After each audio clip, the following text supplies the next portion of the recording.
Uhuru Sasa, which means freedom now. Listening to Diasporic music with Melinda Francis and Lisa Watson is on the buttons. My name is Norman Richmond, and we're joined on the line by our regular guest, Dr. Gerald Horne, who's has a great new book out called The Capital of Slavery, Washington, D.C., 1800 to 1865. And Dr. Horne, how are you doing and feeling today, sir? All good. So have you been following the track and field? Yeah, to a degree. To a degree. Well, we're short on time, so we can maybe talk about that next week.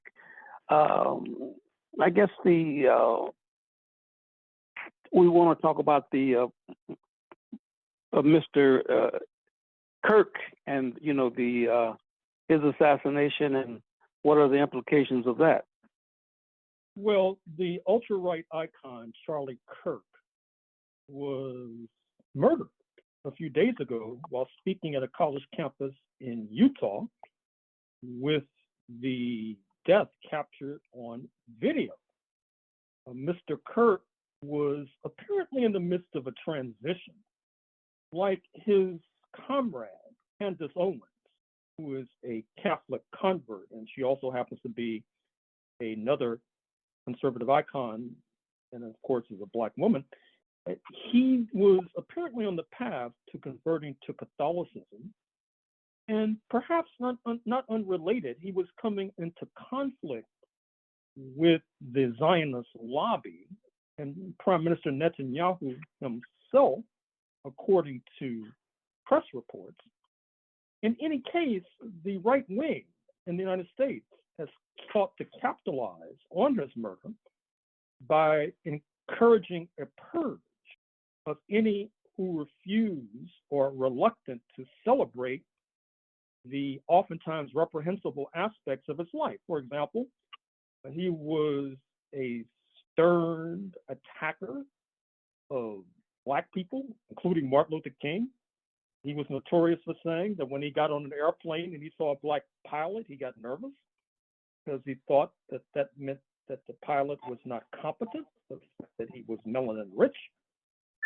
And in some ways, as we've sought to point out in previous broadcasts, the way the right wing is seeking to manipulate this tragedy bears eerie resemblance to the killing of the Nazi activist Horst Wessel in Germany in the early 1930s, apparently at the hands of communist militants. This was capitalized on by the right wing, creating a martyr, playing upon the emotions and the trauma of those who held Horst Wessel dear. And to this very day, a noted Nazi fight song is named in honor of Horst Wessel. In Oklahoma, for example, which is the epicenter in terms of dispossession of the indigenous, a bill is in motion that would call for the construction of a statue to Charlie Kirk on every campus, believe it or not. A Black woman student at Texas Tech University in Lubbock, Texas, was ousted from the campus because of showing supposed disrespect to Charlie Kirk. And so this is a manufactured crisis. And let me also point the audience to a piece done by Ta-Nehisi Coates, the well-known Black intellectual, who wrote in Vanity Fair one of the more comprehensive critiques of the rhetoric of Charlie Kirk. And he singled out a number of liberals who, of course, have skated past Mr. Kirk's odious commentary to compliment him on his civility. This is typical of these liberals in the United States, at least. It is also rather striking that this tragedy may reflect religious sectarianism. I've already mentioned the conversion to Catholicism, the fact that Christian Zionists tend to be Protestants, the tendency ignited by Martin Luther in 1517 in protest against the centralized Catholics headquartered in the Vatican. This is nothing to sniff at because settler colonialism itself, as I sought to point out, has its roots in religious sectarianism, which then bleeds over into race, insofar as the Catholics and the Protestants decide that the better part of wisdom is to bury their differences and unite under the new identity politics of whiteness so that they can better combat the indigenous and enslave the Africans.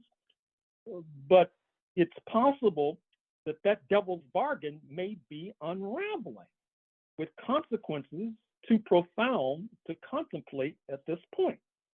In any case, we are, I'm afraid to say, on the track to fascism. Canada will not be unaffected. Do not believe that your neighbor's house can be on fire and you can escape unscathed. And I would also like to reiterate a point I've been making repeatedly lately. For those on the left, so-called, who celebrate the formation of the United States of America post-1776 as a great leap forward for humanity, where did we get off the tracks, get off the rails into this destination leading towards fascism? You owe us an explanation.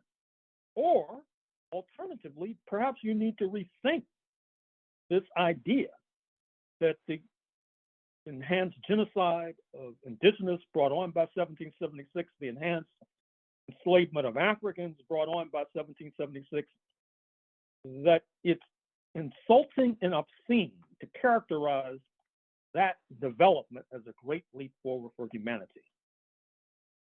And you're listening to Diasporic music on Black Power 96. Melinda, you want to continue?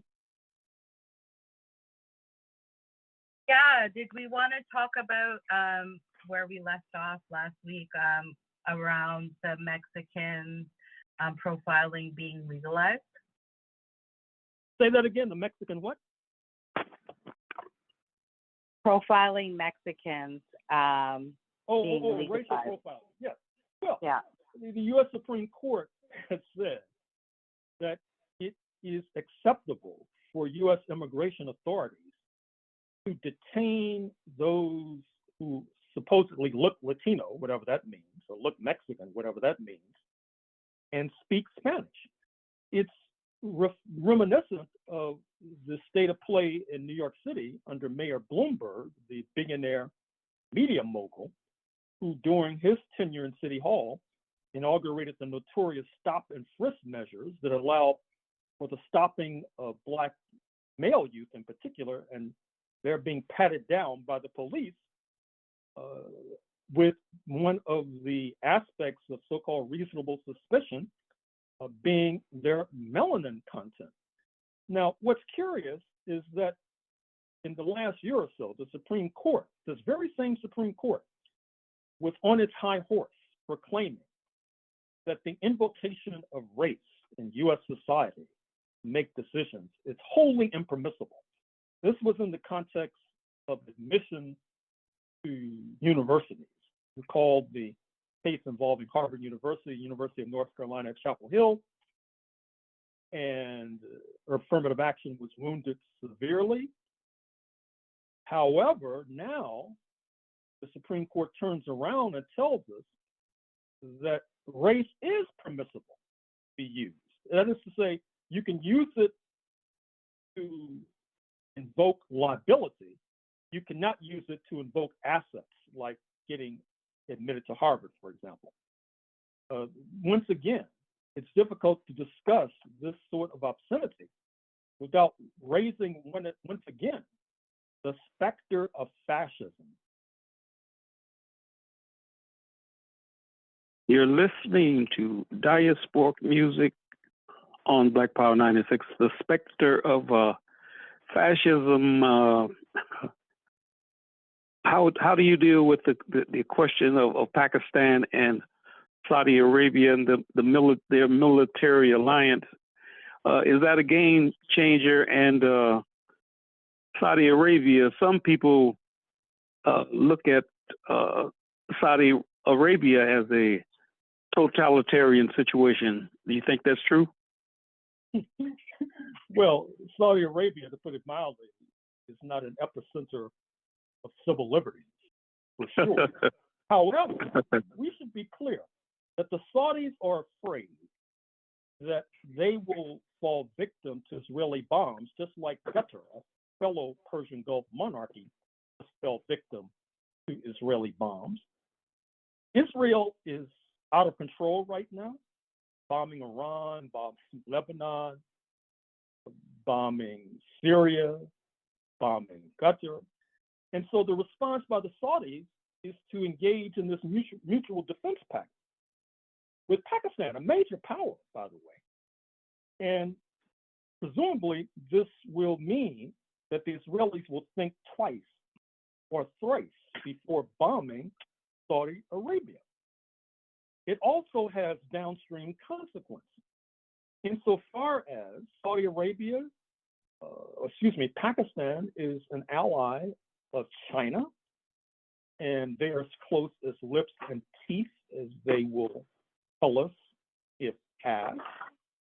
And one has to wonder, will this also draw China into some sort of de facto relationship on a military level with Pakistan and Saudi Arabia? Likewise, India is an antagonist of Pakistan. India has been friendly to the Israelis, believe it or not.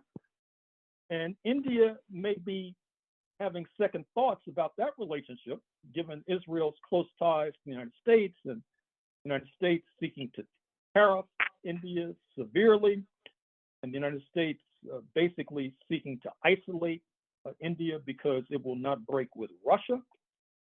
So this deal between Pakistan and Saudi Arabia has potential significance, and I think it also reminds us of something else. I monitor rather closely and carefully many of the alternative left-wing media organs, and there is a tendency in that sector to focus only on the immediate consequences. I mean, for example, after the summit called by Qatar, in light of the bombing by the Israelis, the consensus in the left-wing alternative media was that this conference would sound and fury, signifying nothing. And yet, a day or two later, you get this pact between Pakistan and Saudi Arabia. As your fellow Canadian, Wayne Gretzky, who happens to be a comrade of Mr. Trump, by the way, once suggested that when you're on the rink, on the ice rink in the hockey arena, you not only have to look at where the puck is, you have to look at where the puck is going. And sometimes our friends on the left, they're not looking at where the puck is going. They're just looking where the puck is. And therefore, their analyses are lacking because it's easy, relatively, to judge and condemn. It's much more difficult to analyze and make a projection of where events are going. And it's the latter that is desperately needed nowadays. You're listening to Diasporic Music. You mentioned Qatar. I'm watching the track and field events, and I'm looking at, a lot of the events, and there are people running for Qatar that look like you and me when we were in our 20s, Well, first of all, I just got a text that suggests that there are some issues with the sound quality, so our crack tech team may want to look into that. With regard to the point that you just raised, on the one hand, there are Black people who are nationals of that Persian Gulf monarchy of a mere 350,000. But on the other hand, as you suggest, there are many guest workers in that Persian Gulf monarchy. The Persian Gulf monarchies are rather keen capitalize on sports. You know that the Saudis in particular, they're sponsoring tennis, they're sponsoring golf, they're even sponsoring boxing. When I've watched the bout between Crawford and Canelo just a few days ago, of course, the preliminary bouts involved Saudi boxers, believe it or not. And by the way, Crawford has to be in the conversation in terms of being one of the greatest of all time, on the Mount Rushmore of boxing. I agree. I agree. There's a story about Crawford that I still find hard to believe, that once he was shot in the head, but managed to drive his car to the hospital to get treated. Apparently, that's a true story. Not an urban legend. It sounds like an urban legend to me. Well, but if it's a true, maybe the Shango or Dambala was on his side. I shouldn't make a joke like that, but I know he's a great. I guess pound for pound, wouldn't you say he was one of the greatest that ever did it? Well, sure. That's why I said he needs to be on Mount Rushmore alongside Sugar Ray. Oh yeah, without a doubt. Can we talk about Europe embarking on the century of humiliation? Well, this is, I just made a critique of some of our friends in the left-wing alternative media. Now let me salute some of them who've really been raising this point.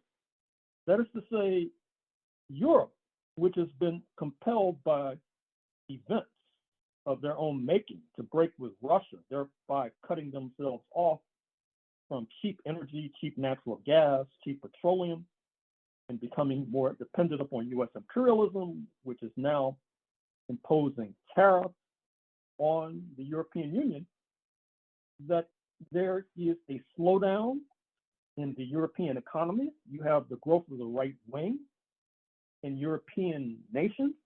And indeed, in today's New York Times, there's a very striking piece that suggests that the U.S. authorities are really cheering on, if not sponsoring, neo-Nazi type forces in Europe. Once again, I have to turn to our friends on the left and ask them, how did this mighty so-called republic, this great leap forward for humanity, wind up in 2025 helping to sponsor ultra-rightist forces that are seeking to turn back the hands of time? I don't know if last week we talked about that massive demonstration in London, anti-immigrant demonstration, xenophobic demonstration. It was quite something. Demonstrating against the presence of South Asian people, demonstrating against the presence of Black people, demonstrating against the presence of Polish plumbers, for example.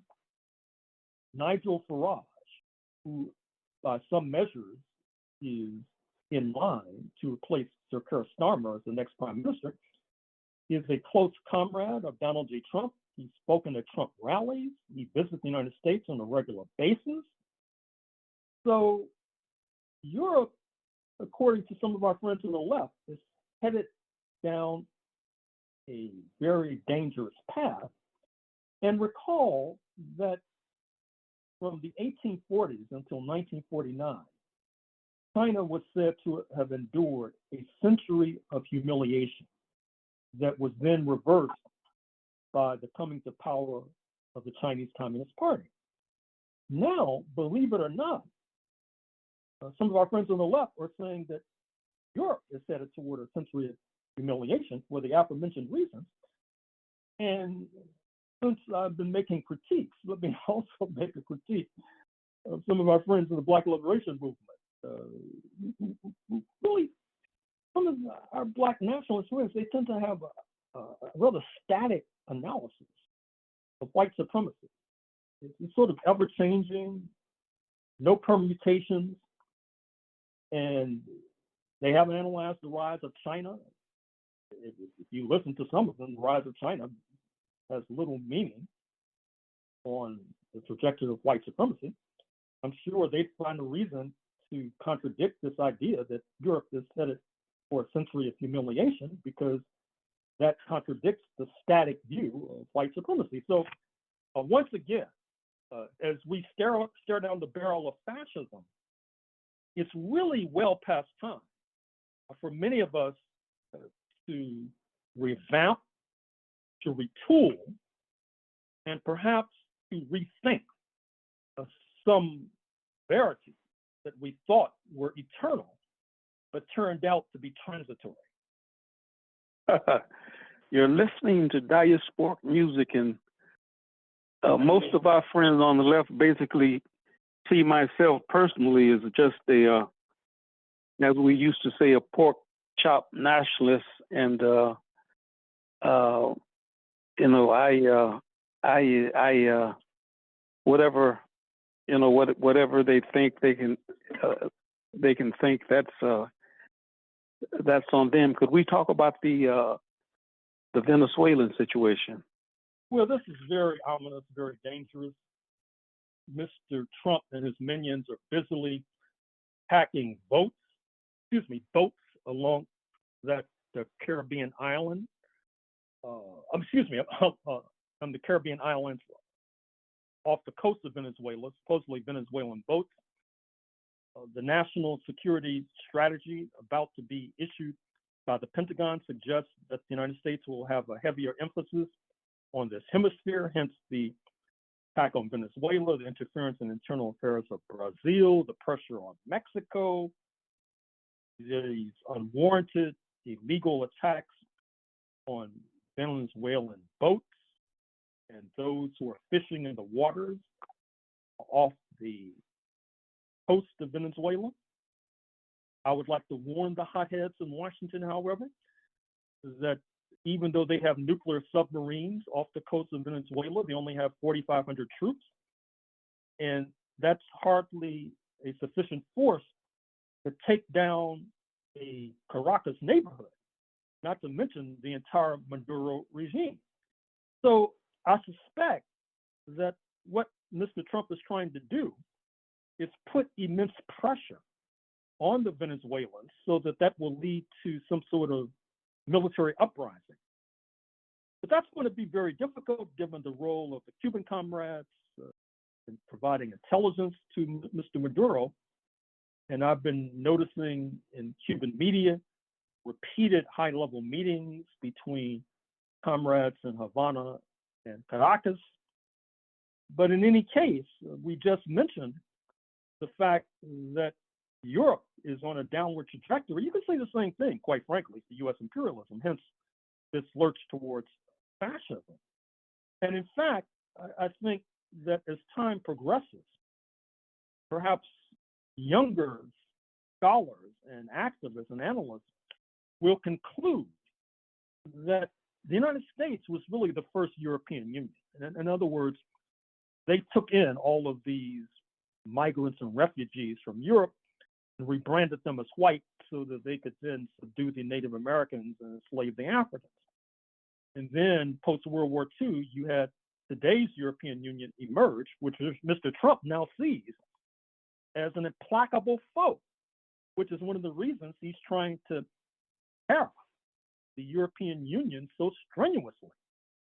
So once again, life is proceeding, events are spiraling, and we need, least of all, a static analysis of contemporary politics. Dr. Horne, let me ask you this. What is the situation with the Grandma, the newspaper, Cuban newspaper? Is that being read by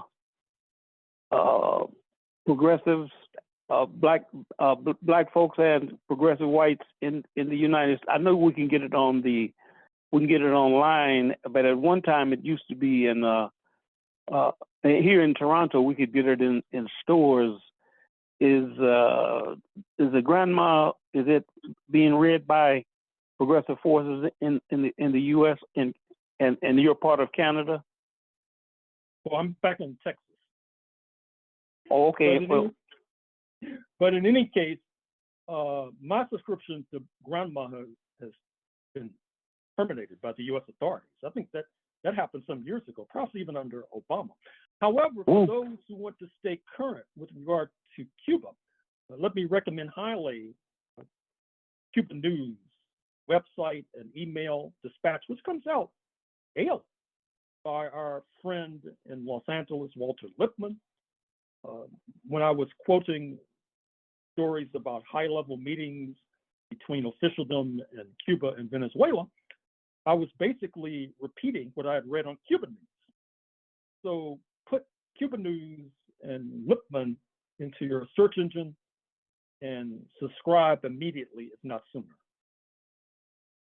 Are you having any more questions, Melinda? I think we're running out of time, right? Yeah, we're running out of time. I just wanted to kind of add to, because there was demonstrations, like these kind of white supremacists. Oh, am I still there? Can you still hear me? Yes, loud and clear. Okay. So I was just saying that there was a demonstration by these Canada First people in Toronto this weekend on Saturday. And they were kind of met by a counter. I guess they forgot like that, the majority of like Toronto is like immigrants, but it was sort of like a